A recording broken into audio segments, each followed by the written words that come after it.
Bahkan setelah itu dibikin kaya lebih dari sebelumnya. Ya, asetnya ditambah lagi, diberikan kenikmatan hidup, ya, sampai dijaga hingga kembali kepada Allah Subhanahu wa Ta'ala. Itu faidah istighfar. Jadi kalau kita biasakan bertekad, berniat memperbaiki diri dari yang salah menjadi baik, itu Allah sudah berikan motivasi. Aku bukan hanya terima taubatmu, tapi aku rubah keadaan hidupmu lebih istimewa, lebih mahal nilainya dibandingkan dengan keadaan sebelumnya yang terlihat seperti fata morgana.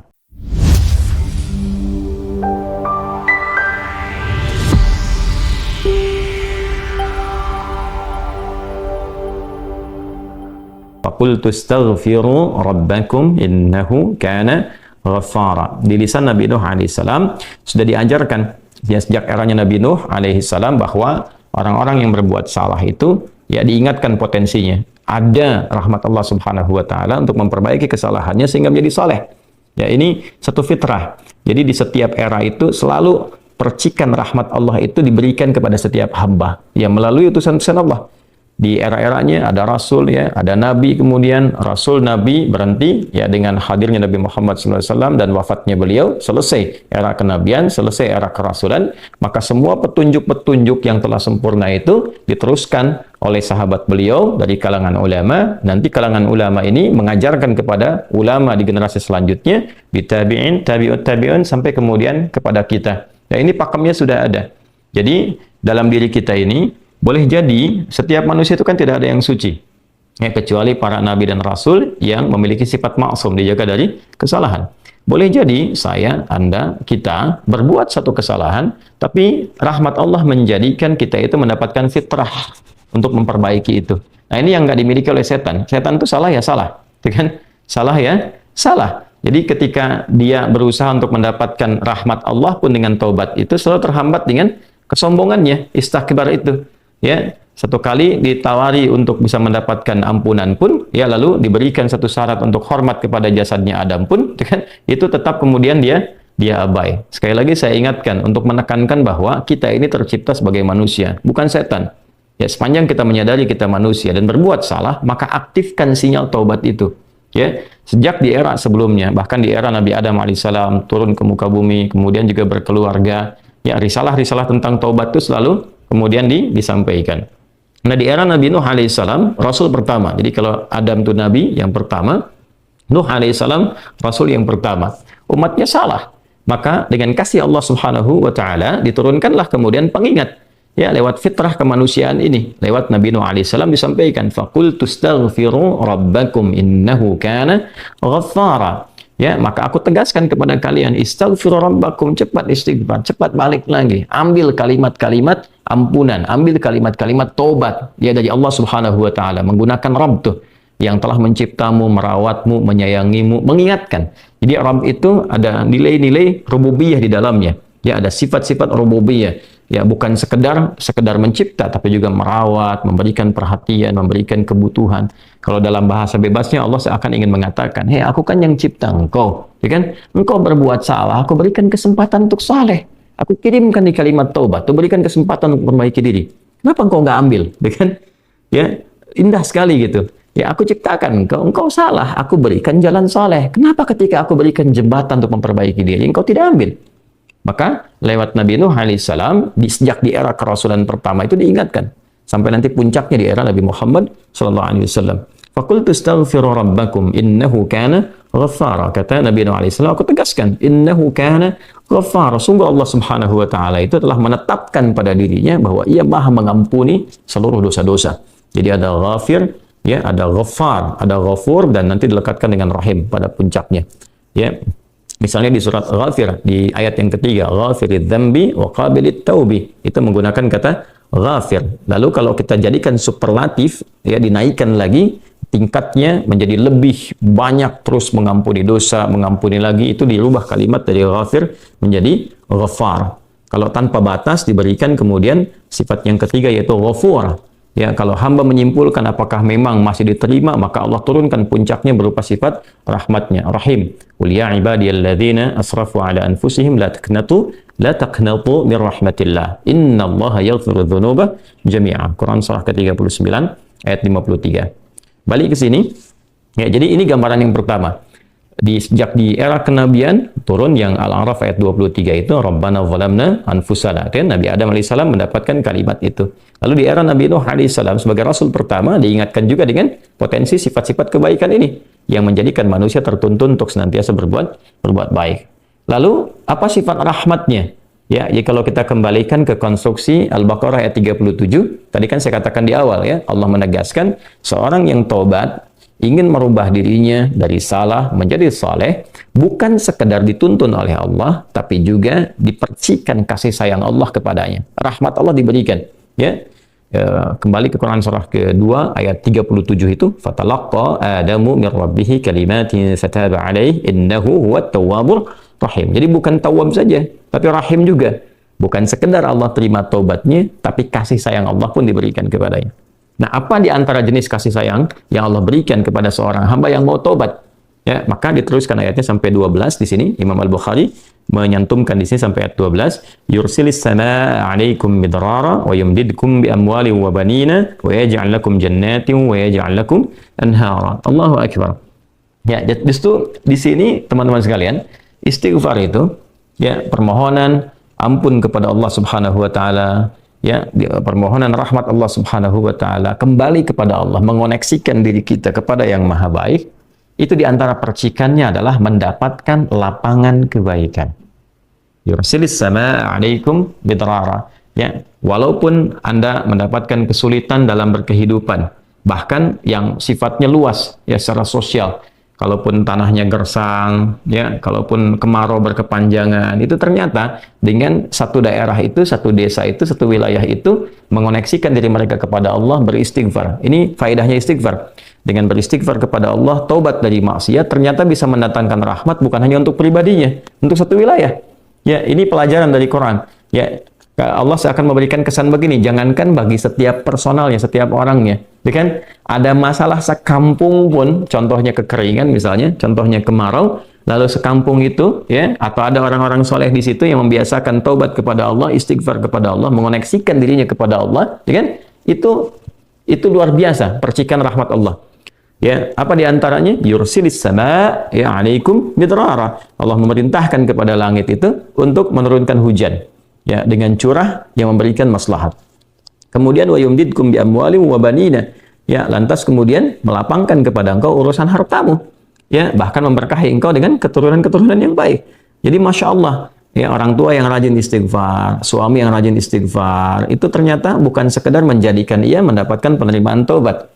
Dia berhenti dari perbuatan maksiat, usaha-usaha yang tidak baik, dagang yang tidak benar, itu kan perbuatan curang, ya, perbuatan menipu, perbuatan-perbuatan yang tidak elok, korupsi, jauhi potensi itu. Disogok dia hindari, diajak korupsi dia jauhi dan sebagainya. Lalu konsisten pada kebaikan dan dia isi dengan istighfar.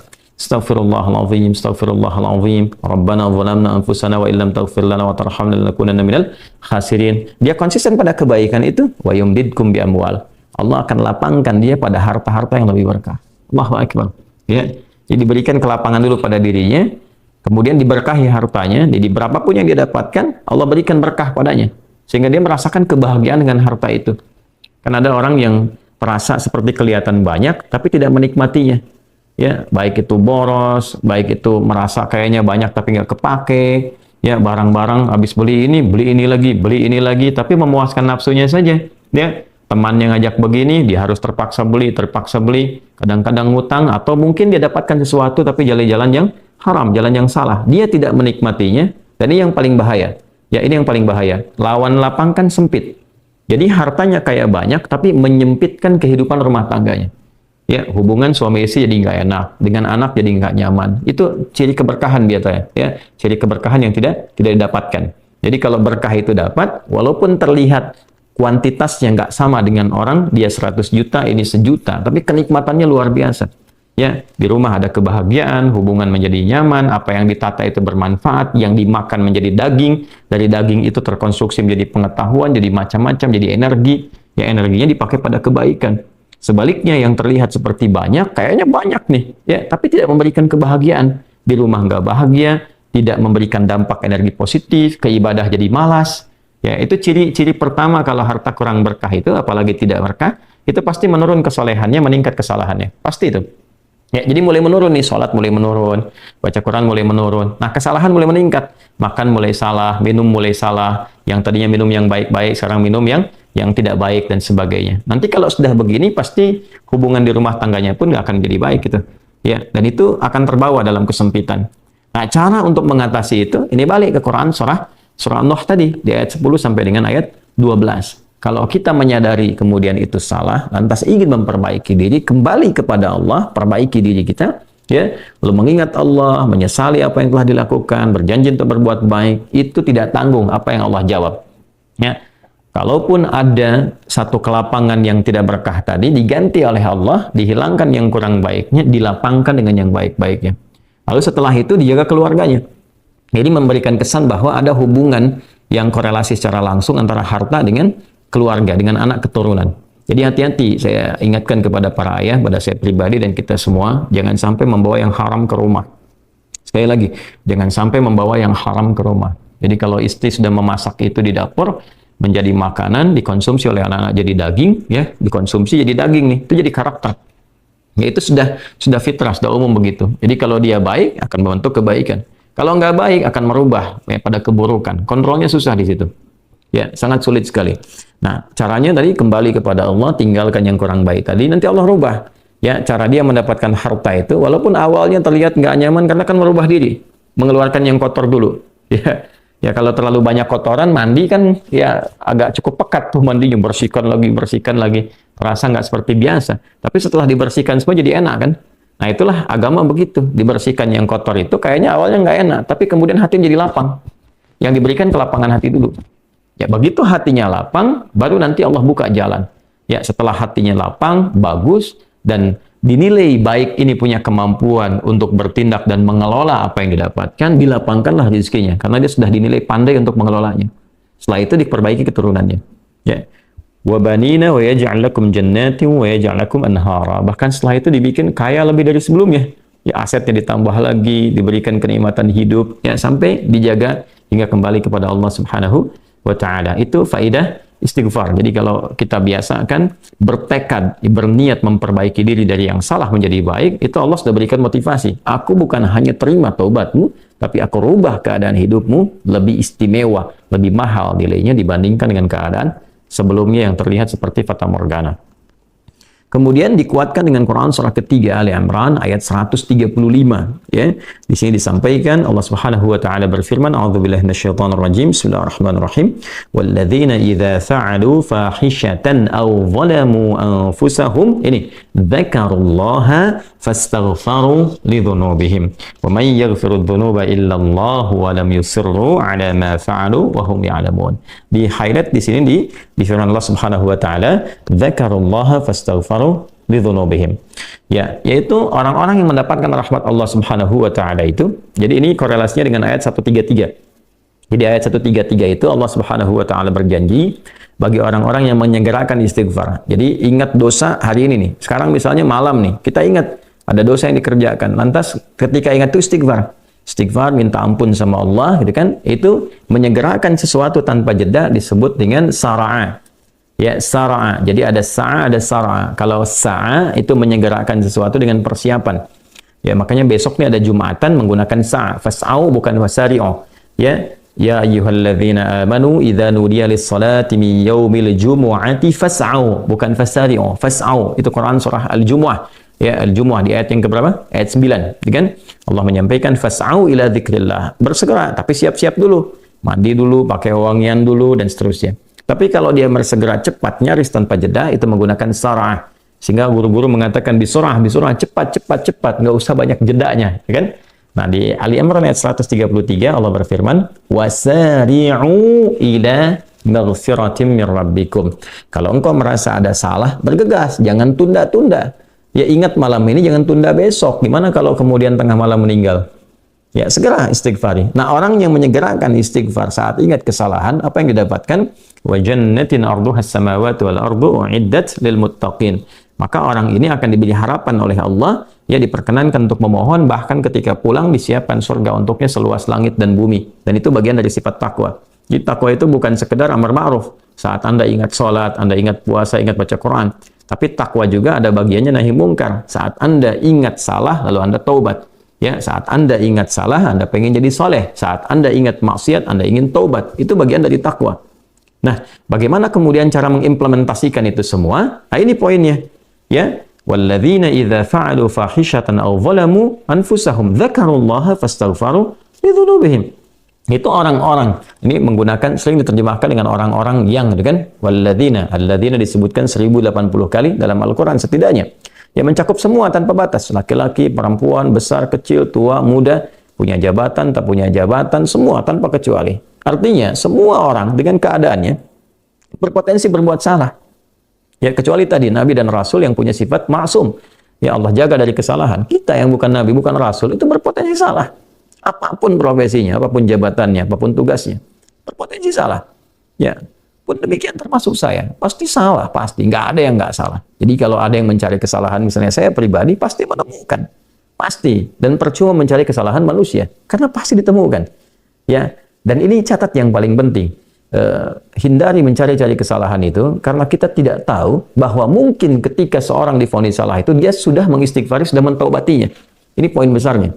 Hati-hati gitu ya, hati-hati. Karena itu Nabi selalu menganjurkan mencari kebaikan orang, menyebutkan, meneladaninya, alih-alih mencari kesalahan seseorang. Ya kenapa? Karena pasti ditemukan.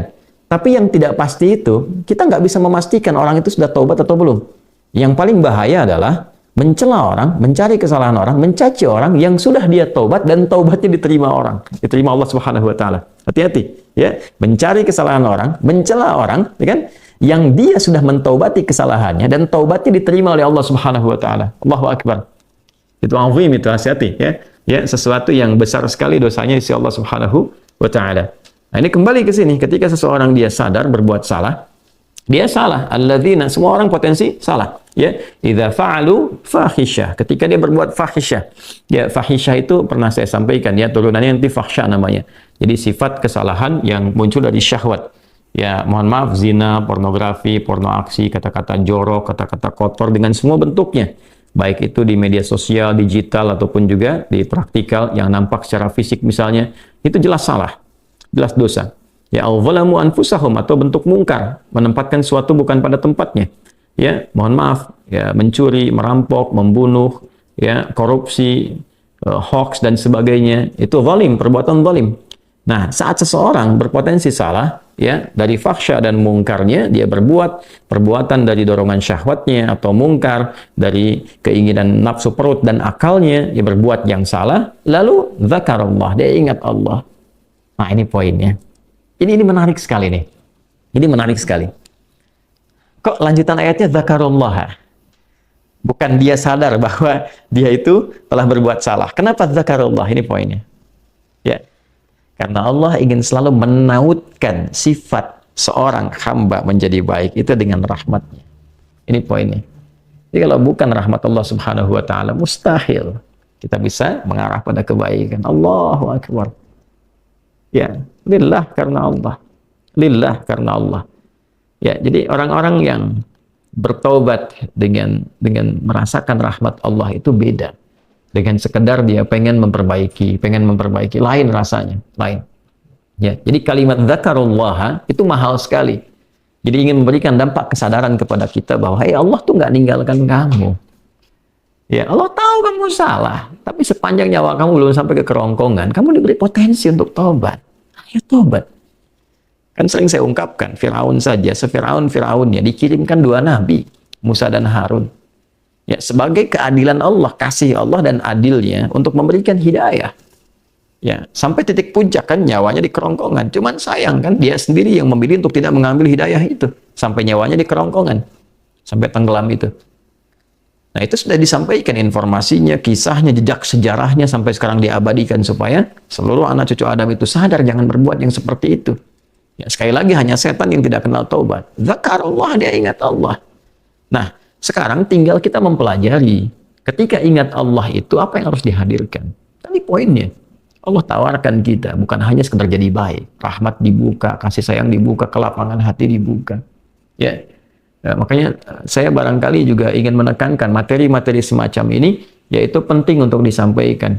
ya kepada saudara-saudari kita barangkali yang sekarang dengan kasih sayang Allah itu ya diisolasi di satu tempat seperti lapas misalnya, lembaga permasyarakatan. Boleh jadi itu kasih Allah untuk diperbaiki sehingga dia konsisten bisa berbuat baik saja di dalam, ya terjaga dari perbuatan-perbuatan di luar, dikontrol supaya bisa kembali pada jalan yang baik. Dia bisa di dalam, bisa memperbaiki diri, istighfarnya enak, bisa ngaji, kadang ketemu ke masjid dan sebagainya. Kalau ini dimanfaatkan dengan baik, Allahu Akbar, Allah kasih kelapangan. Ya walaupun mungkin tinggal di tempat yang sempit, terasa kemudian dibatasi dengan sel-sel, tapi hatinya lapang, itu luas, megah, dan jadi nikmat. Ya, orang butuh waktu untuk menghafal, butuh suasana. Anda punya tempat yang cukup ideal untuk menghafal Quran, memperbaiki diri, dan fikihnya ada kan? Dan sangat jelas sekali kenapa di antara kisahnya Nabi Yusuf alaihissalam ya diizinkan oleh Allah untuk masuk ke dalam ruang itu untuk memberikan sebuah pencerahan sehingga menemukan modelnya. Ini model orang salah yang mau jadi saleh. Bahkan setelah itu dia keluar dan diangkat jadi pembantunya raja kan, pada masa itu asisten rumah tangganya raja. Naik gitu dari sosok yang salah ya, kemudian dia tobat mengambil petunjuk dari Nabi Yusuf alaihissalam, dia berubah jadi orang hebat setelah itu. Ya, jadi asisten rumah tangganya raja. Itu luar biasa gitu. Ya, tapi yang memilih kemudian untuk jalan-jalan keburukan tetap bertahan di dalamnya selesai gitu. Ya, ini tawaran sesuatu yang indah ya. Bahkan ada juga yang terakhir ini yang paling luar biasa.